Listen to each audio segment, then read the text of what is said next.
पश्चिम बंगाल में 4 घंटे में ही तृणमूल कांग्रेस 148 सीटों के बहुमत आंकड़े को पार कर 200 से ज़्यादा सीटों पर पहुंच गई है। हालांकि ये आंकड़ा 2016 के तृणमूल को मिली 211 सीटों से कम है। बंगाली रसगुल्लों की चाशनी एक बार कपड़ों पर गिर जाए तो बहुत मुश्किल से छूटती है। बंगाली मानस ने एक बार फिर यही साबित किया है।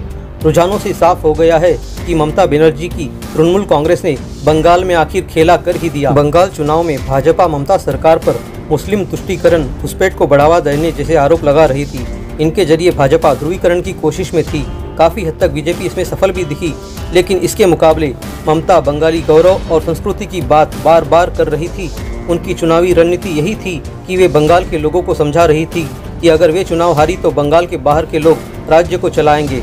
हिंदी भाषी बहुल और उत्तर बंगाल में भले ही कम चला हो, लेकिन दक्षिण बंगाल और ग्रामीण इलाकों में यह मुद्दा चला और इसके सहारे ममता ने फिर बढ़त बनाई। ममता बनर्जी अब मोदी विरोधी विपक्ष को किस तरह आगे ले जा सकती है, आइए देखते हैं। मोदी शाह की जोड़ी का ममता शुरू से ही विरोध करती रही है और विपक्ष को उन्होंने कई बार एक मंच पर लाने की कोशिश भी की। हालांकि अभी तक ये कोशिश परवान नहीं चढ़ सकी है, लेकिन बंगाल के इस बेहद तनावपूर्ण चुनाव में जीत के बाद ममता ये दावा कर सकती है कि मोदी का राष्ट्रीय स्तर पर मुकाबला वो ही कर सकती है। वहीं बंगाल में ममता की जीत इस थ्योरी पर फिर मुहर लगा रही है कि भाजपा उन राज्यों में आसानी से जीत हासिल कर लेती है जहां उसका मुकाबला कांग्रेस से होता है।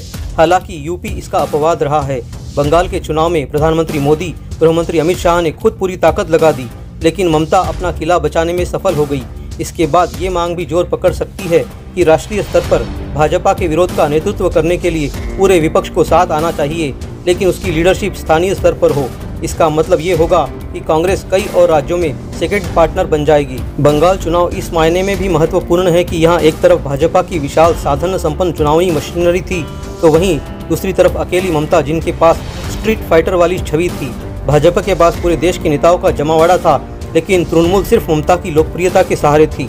10 साल तक सत्ता चलाने के बाद ममता की जीत ये भी इशारा करती है कि बंगाल में उनके स्तर की लोकप्रियता किसी के पास नहीं है। बंगाल के भद्रलोक में ममता की छवि वैसी ही हो चुकी है जैसे एक जमाने में ज्योति बसु की थी। मोदी बंगाल की जनता में भी लोकप्रिय है, लेकिन ये लोकप्रियता लोकसभा में काम करती है। राज्य की राजनीति की बात आने पर ममता का कोई मुकाबला नहीं दिखता।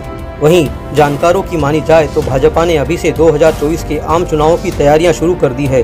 बंगाल उसकी रणनीति के केंद्र में था, क्योंकि पार्टी मानकर चल रही थी कि यूपी और बिहार में उसने पिछले लोकसभा चुनाव में बड़ी जीत हासिल की थी। अगले चुनाव में उसे वहां एंटी इनकम्बेंसी का सामना करना पड़ेगा। ऐसे में बंगाल उसकी रणनीति के केंद्र में था। वहां विधानसभा चुनाव जीतकर वो अगले लोकसभा चुनाव में राज्य की 42 से ज़्यादा सीटें जीतने की कोशिश करेगी।